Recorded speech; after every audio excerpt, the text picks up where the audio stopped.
Let's talk about some of the best team fits at quarterback with Orlovsky. Dan, Jalen Hurts, best fit. San Francisco 49ers, Greeny. If you look at Jalen Hurts, all he's done is develop as a passer, okay? And so we take the San Francisco 49ers, who are a run-dominant football team, and they have a head coach who looks at players and says, tell me what he can be, not what he isn't. And he would take Jalen Hurts and use him in this run game to develop as a runner, but also huge chunks in their play-action game. It's a great fit. All right, how about Jordan Love? What's the best fit for him? Now, Jordan Love needs to be on the Patrick Mahomes plan, so I put him at the Green Bay Packers.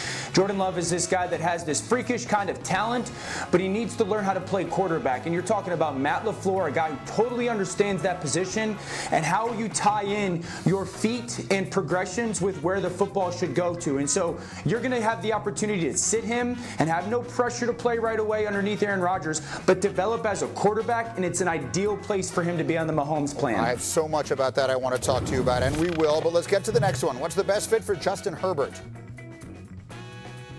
Okay, Justin Herbert as a player is intellectual, right? He can look at the defense and go, okay, here comes the pressure or control line of scrimmage. He's smart enough to understand that stuff. But he needs a coach that is going to unlock his ability to be aggressive.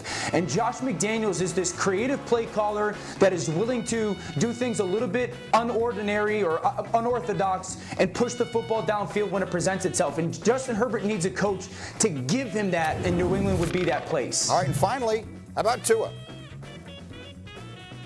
Yeah, the Miami Dolphins. First of all, they have a guy, Ryan Fitzpatrick, that's going to be their starter. So you don't need to rush Tua onto the field. Second of all, they have a general manager and a coach that aren't really fighting for their job. They don't need to win right now to save their job. So there's not going to be the pressure to put Tua there. Tua can go and sit and learn and be a part of a long-term plan that builds this roster inside out. Well, he remains the most compelling figure in this draft. And to no one's surprise, McShay projects that Joe Burrow will go number 1 overall to the Bengals, and then he has Tua going 5 to Miami.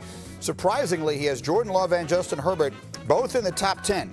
After that, he doesn't see another quarterback going until Jacob Eason in the second round. Meanwhile, back to Tua. Rex Ryan was here on Friday. He had these thoughts on the Bama QB. I think this is the biggest gamble in the history of the NFL draft. And the reason I say that is you can't get, your doctors don't get their hands on them, all that kind of stuff. One thing we know, this young man is absolutely an amazing quarterback. However, everybody knows about the 3 operations he's had. Really? Well, I've heard he's had 5 operations. So if I only have 1 first-round pick, I think it's too risky. I think if I have multiple picks like the Dolphins do, they can probably take that gamble, and I think they will. But not package them and move up. That's what he said. Marcus Spears, is Tua Tagovailoa the biggest gamble in draft history? When you talk about risk reward, yes, G, but I thought Jalen Smith, when Dallas drafted him, was the biggest gamble because he had nerve damage in his knee and no one knew if he would ever play football again.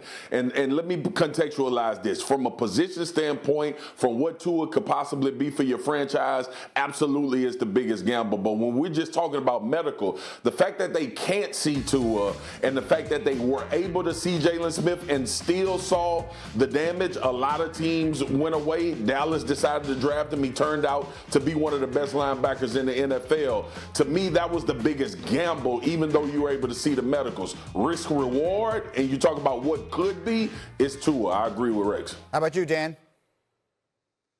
I got a lot of issues with all this. First of all, Greeny, risk comes from not knowing what you're doing, all right? And so we talk about Tua right now in absolutes, and we talk about everybody else in optimism. Like, we talk about Tua like, nope, he's going to get hurt, and he's going to be a failure as a pick. And we talk about everybody else with optimistic kind of eyeglasses on. Like, okay, Justin Herbert's going to play for 15 years at Pro Bowl level. And I don't think that's fair to Tua. Here's the reality. Tua's going to get drafted.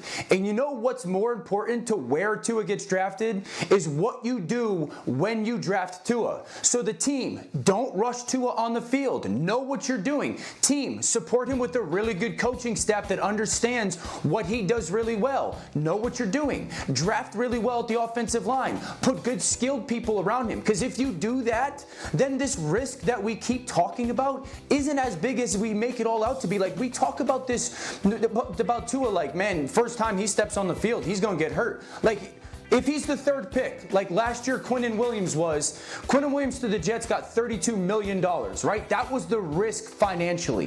If Tua is the third pick this year, it's going to be something like that. So what's more risky? What's riskier? Drafting Tua third this year or giving a guy like, I don't know, Jimmy G like $75 million, or Ryan Tannehill $91 million guaranteed, or Kirk Cousins $66 million? What do we deem as more risky? Doing that or taking Tua third and giving him $30 million guaranteed? It's an interesting way to look at it. You know, Marcus, and this isn't the time for this conversation, but in the new NFL, where the best thing to have is a quarterback who's still on his rookie contract, I think the pressure for these guys to start playing earlier exists, and I think that's one of the things you have working against you in the case of Tua, who many people believe still, despite what his people are saying, there needs to be a medical red shirt.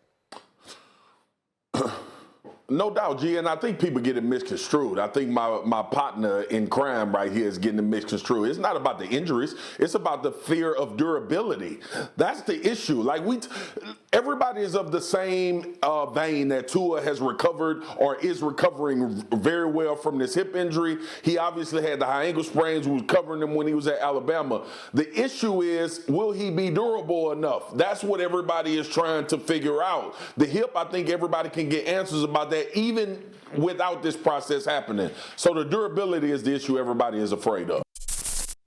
Thank you for watching ESPN on YouTube. For live streaming sports and premium content, subscribe to ESPN+.